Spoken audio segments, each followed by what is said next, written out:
सुबह उठे तो पता चला कि जिस डंडे से नक्शे पर समझाया जा रहा था कि भारतीय फौज कहां से पाकिस्तान में दाखिल हो रही है, हकीकत में वो डंडा पाकिस्तानी फौज भारतीय फौज को दे चुकी थी। तो खान, अगर आप ये समझते हैं कि टेरिटरी पूरी डकैतों की कौम, टेरिटरी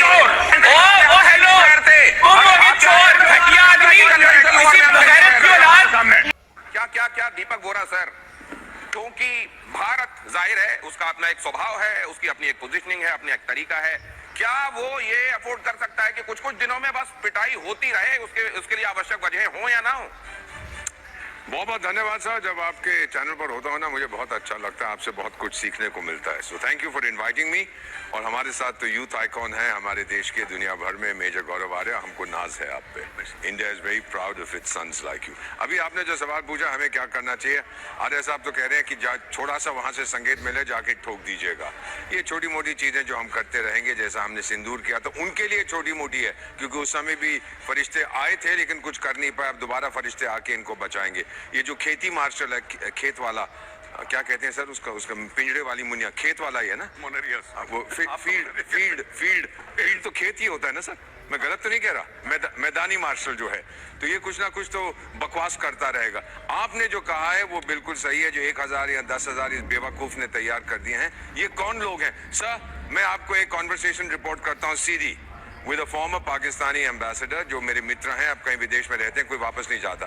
मैंने कहा कि आप लोग क्या करते रहते हैं हर जगह? आप अपने फौज की सिक्योरिटी के लिए कभी सऊदी भेज देते हैं, यूए भेज देते हैं, यहाँ भेज देते हैं, वहाँ भेज देते हैं। आपको फिक्र नहीं है कि लोग मर जाएंगे? कहता है एम्बेसडर क्या कह रहे हैं, 100 मरेंगे, हम 1000 और पैदा कर देंगे। हमारी औरतें तो इसीलिए है कि बच्चे पैदा करो और सबको ऊपर भेज दो, मर जाए वहां पे। हमारे पास कुछ नहीं है उनको देने को, बस एक चूरन खिलाएंगे अगली जिंदगी में, जो कार्ल मार्क्स ने कहा था, रिलीजन ओपियम है लोगों का, अगली जिंदगी में ऐश करोगे, यहाँ पर अपनी जान कुर्बान। लेकिन जिस बात को उन्होंने इस तरीके से आपको बताया, इसको दूसरे तरीके से लोगों को बताया जाता है कि लोग जीने के लिए मरते हैं, हम तो मरने के लिए जीते हैं, इसलिए हम पर कौन अपनी पेश चलाएगा, हम तो मरने के लिए। लेकिन ये मरने वाली जो प्रवृत्ति है, क्या दुनिया को ऐसा बनाया जाना चाहता है? और ये जो कहा गया कि 1000 लोग तैयार हैं और असली संख्या हम बता दें तो दुनिया में शोर मच जाएगा, हैदर हयात खान, ये बहादुरी की बातें हैं क्या आपके हिसाब से? आप कैसे देखते हैं इसको? बिस्मिल्लाहिर्रहमानिर्रहीम। बहुत शुक्रिया दिनेश। मैं आपके सवाल का जवाब देने से पहले 2-3 चीजें पे कमेंट करना चाहूंगा। मेजर गौरव आर्या साहब, मैं अक्सर देखता हूँ पाकिस्तान की बात, तो पता नहीं क्यों उनको बहुत ज्यादा तकलीफ होती है। मेजर साहब कह रहे थे कि पाकिस्तान के army chief field marshal Asim Munir ने जो कहा है कि हमें फरिश्तों ने हमारी मदद की, तो ये पाकिस्तानी अवाम को कुछ चूरन बेचा जा रहा है मजहब के नाम पर। ये मुझे याद है आपके तो वजीर आजम ने कहा था कि मैं बायोलॉजिकल शरीर से पैदा ही नहीं हुआ, मुझे परमात्मा ने पता नहीं कौन सा बना के भेजा हुआ, मेरे जैसा बंदा तो बायोलॉजिकल शरीर से पैदा ही नहीं हो सकता। कभी नहीं बोला मेजर साहब, मैं आपको नहीं बोला हूँ, अब आप कह दें कि वो भी AI ऐसा किसी ने नहीं बोला। हमारे यहाँ पढ़े लिखे लोग हैं, ये फरिश्ते वरिश्ते कुछ नहीं होते, सब तुम्हें चूरन खिलाया गया मदरसों में। आपकी गुफ्तगू, ये बेटा तुम्हें मदरसे में चूरन खिलाया गया है कि ऊपर फरिश्ते आए थे और घोड़े दौड़े थे और घोड़े के दांतों में धूल लगी थी, तलवार पे आया था कोई बैठ के ऐसे सर खड़ा हुआ। लग रहा है ये सब फ्रॉड है, छोड़ दो ये, साइंस की ओर जाओ, नहीं छोड़ेगा, साइंस की ओर जाओ। साइंस, अपने फील्ड मार्शल को बोलो पढ़ लिख ले, पढ़ लिख ले, कभी सेंस की बात कर ले। अरे यार, आप लोगों ने उससे बोलो कभी सेंस की बात कर ले अपने फील्ड मार्शल से। कैसा फील्ड मार्शल है, कैसा फील्ड मार्शल? हमारी नहीं समझ में आता कैसा फील्ड मार्शल है। उससे बोलो भाई सेंस की बात करे वंसना भाई।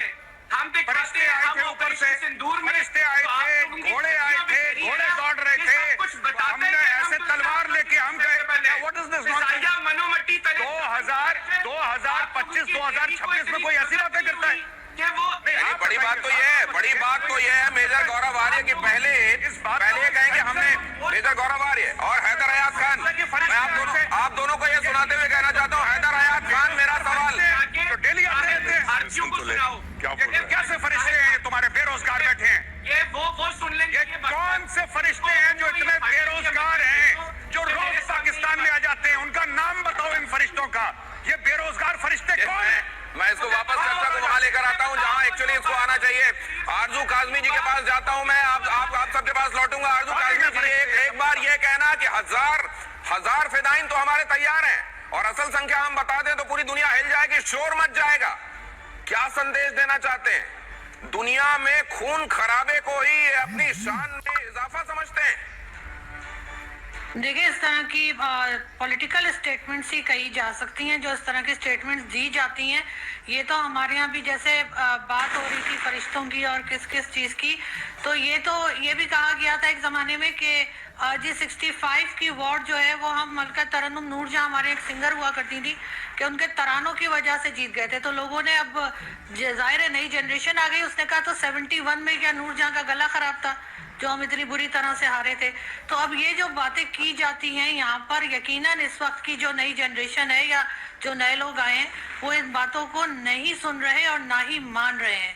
ठीक है, डिफेंड करने की हद तक लोग आते हैं टीवी शो में और बात करके जाते हैं, लेकिन असलियत तो ये अपने दिल में जानते हैं कि इस तरह की बात नहीं करनी चाहिए। और ये सब कहना कि हम लड़ाई के लिए तैयार हैं, तो जी अभी पहले अफगानिस्तान को तो हम कंट्रोल कर लें। अफगानिस्तान तो हमारे कंट्रोल में आ रहा नहीं है, ईरान से भी हमें डर लगा हुआ है और भारत की तरफ से भी हमें बार बार यही मैसेज आ रहा है कि ऑपरेशन सिंदूर 2 हो सकता है। तो इस वक्त जो है वो नफरतें या ये लड़ाइयाँ कम करने के बजाय अगर इसी किस्म के स्टेटमेंट पाकिस्तान देता रहा कि इतने लोग तैयार हैं और उतने लोग तैयार हैं, तो मुझे नहीं लगता कि हम ये सब कुछ इस वक्त अफोर्ड कर सकते हैं। नूरजहां का गला 71 में खराब था, ये आपने गजब की जानकारी दी है। और ये हैदर हयात खान के पास जाऊंगा मैं इसको समझने के लिए कि कम से कम उस दौर से अब पाकिस्तान को निकालने का वक्त नहीं आ गया है क्या जहां ये कहा जाता है। और वो भी डीजी ISPR जो अभी हैं, उनके पिताजी कहा करते थे कि हम पानी से कैसे बिजली बना लेंगे, ये जिन से बिजली बना लेंगे, हम जिन हमारे बिजली बना दिया करेंगे आने वाले दिनों में। तो क्या इसी दौर में पाकिस्तान को रखे जाने की साजिश है? पाकिस्तान को लेकिन ड्रोन साजिश पर आर्मी चीफ की चेतावनी आई है। फ्रंट लाइन पर मिसाइलें और रॉकेट फोर्स तैयार कर रहा है भारत, पाएंगे ये मत कीजिएगा। आप अपनी बात कहिए। हैदर हयात खान, अगर आप ये समझते हैं कि टेरिटरी पूरी टकैतों की कौम, टेरिटरी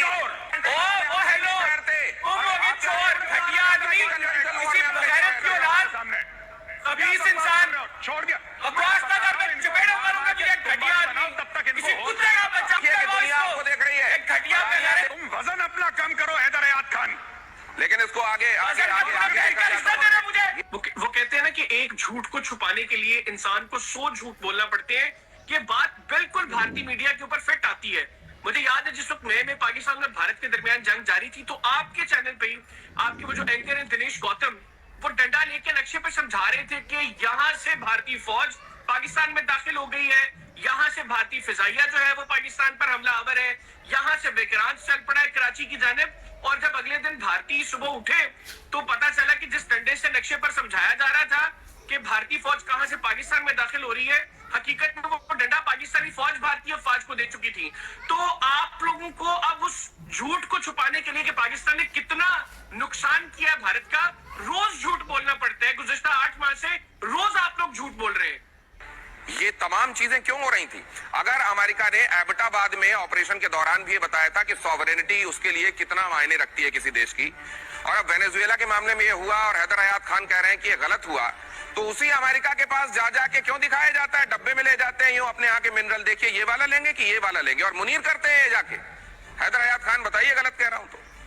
लेकिन पहली बात तो ये दिनेश के जहां तक बात है ना अमेरिका के पास जाने की, सारी दुनिया जानती है कि अमेरिका के पास भारत गया था। अब तो दी हिंदू पे सुहासिनी हैदर की रिपोर्ट भी आ गई जिसमें उन्होंने बता दिया कि किस तरीके से सिर्फ 10 मई के दिन जिस वक्त पाकिस्तान भारत को तिगनी का नाच नचा रहा था, आपकी मिलिट्री इंस्टॉलेशंस बिल्कुल जिस तरीके से कर्नल शैलेंद्र हाथ जोड़ रहे ना, इसी तरीके से भारत ने हाथ जोड़े थे, पहले पाकिस्तान के आगे फिर अमेरिका के आगे के पाकिस्तान से हमारी जान छुड़वा दीजिए। ये होता है। चीन से भी इनफैक्ट यहाँ तक हालत आ गई थी कि चीन तक से आप लोगों को चीन तक के पास जाना पड़ा था कि पाकिस्तान को रोक दे, हमारा बेड़ा गर्क कर दिया इन लोगों ने।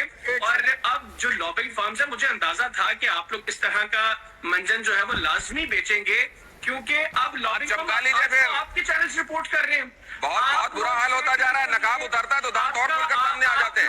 अब जरा ये देख लीजिए, एक और खबर देख लीजिए। ये देखिए अचानक आपके तेवर ये बता रहे हैं कि बात कितनी सही जगह जाकर लगी है। अब जरा अगली खबर सुन लीजिए। ऑपरेशन सिंदूर प्रोपेगेंडा के इल्जाम पाकिस्तान पर लगाते हैं, लेकिन शर्म नहीं आती आप लोगों को मुसलसल झूठ बोलते हुए? मतलब मैं एक्सपेक्ट नहीं कर रहा था कि आपकी मिलिट्री के ऑफिसर्स जो, मतलब हमारा इख्तलाफ है, हमारी लड़ाई है, हमारी दुश्मनी है, लेकिन बावजूद इसके कुछ प्रोफेशनल्स हैं आपकी भी मिलिट्री के अंदर, अच्छी फौज है आपकी, लेकिन यहाँ पर बैठ के भी वही घिसा पिटा चूरन बेच रहे हैं जो भारतीय गोदी मीडिया बेचता है, वही अब जो है वो आपकी एयरफोर्स और आर्मी के ऑफिसर्स को बेचना पड़ रहा है। आप लोग पाकिस्तान पर इल्जाम लगा रहे हैं कि एआई जनरेटेड वीडियोस हैं जो पाकिस्तान लेकर आ रहे हैं। ये अमरिंदर सिंह राजा आपकी राज्यसभा के अंदर इसने तस्वीरें दिखाई थी कि ये राफेल हमारे इलाके में गिरा है, तो ये अमरिंदर सिंह राजा को पाकिस्तान ने भेजा है आपकी राज्यसभा के अंदर। ये कौन विवेक ये कौन आ गया भाई? थोड़ा सा बोल लेने दे, थोड़ा सा ही बोलिए। दूसरा यूके देवनाथ साहब देखें, ग्रुप कैप्टन रिटायर हुए हैं। यूके देवनाथ साहब ग्रुप कैप्टन रिटायर हुए हैं। ग्रुप कैप्टन कोई छोटी पोस्ट नहीं है, इन्होंने काफी साल सर्व किया होगा इंडियन एयरफोर्स में, तभी ग्रुप कैप्टन की पोस्ट पर जाकर ये रिटायर हुए हैं। और इनको यही नहीं पता कि पाकिस्तान ने कहां कहां पर अटैक किया है। देवनाथ साहब, पाकिस्तान ने सिर्फ जहाज क्लेम नहीं किए, जहाज तो आपको पता भी है पाकिस्तान ने 726 आपके मिलिट्री इंस्टॉलेशंस को भी हिट किया है। कितने? और अभी ये फ्रेम चेंज ना करें विवेक, फ्रेम चेंज ना करें जरा, लेकर अरे भाई साहब, वो विंडो कोई ब्लैक हो जाती, कुछ छोटा हो जाता तो फ्रेम चेंज हुआ। आप बोलते रहिए, मैं आपको बता, आपकी आवाज आ रही है। पाकिस्तान ने आपकी सिरसा, आदमपुर, भटिंडा, बरनाला, अवंतीपुरा, श्रीनगर, जम्मू, उधमपुरा, अंबाला, पठानकोट, इन तमाम आपकी जो एयर बेसेस है इनको स्ट्राइक किया। एक काम करता हूँ, मोस्ट स्टोरेज मैं आपके एयर बेसेस के फोटो लगवा देता हूँ, पीसीआर से बोलता हूँ, वो पहले और बाद के इमेजेस। वीडियो देखने का बहुत बहुत शुक्रिया। मैं उम्मीद करता हूँ कि आपको वीडियो पसंद आया होगा। अगर वीडियो पसंद आया तो लाइक करें, शेयर करें, कमेंट करें, सब्सक्राइब करें। इंशाल्लाह मिलते हैं नेक्स्ट किसी अच्छी वीडियो के साथ। अल्लाह हाफिज़।